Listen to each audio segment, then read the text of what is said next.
Hi viewers, இன்றைக்கி நான் புளியோதரை mix பண்ண போகிறேன். அதுக்காக ஒரு கிண்ணம் கடலைப்பருப்புங்க நல்லா பொன்னிறமாக வறுத்து எடுத்துடலாம். இது வந்து நல்லா ப்ரௌன் நிறமாக ஆகிடுச்சு. இப்போ இது மாற்றிடலாம். இப்போ உளுத்தம் பருப்பு போடலாம். இதுவும் நல்லா ரோஸ்ட் ஆகிடுச்சிங்க. பாருங்க ப்ரௌன் கலராக வந்துருக்கு. இது இப்போ ஒரு பிளேட்டுக்கு மாற்றிடலாம். எள்ளு, இப்போ 2 டேபிள் ஸ்பூன் தனியா,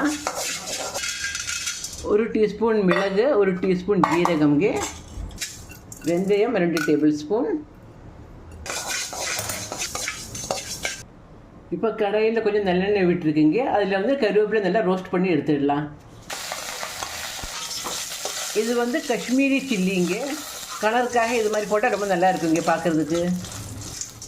புளியோதரைக்கு வந்து கட்டி பெருங்காயம் தான் இங்கே ரொம்ப நல்லா இருக்கும். பாருங்கள், நல்லா வாசனை வருங்க.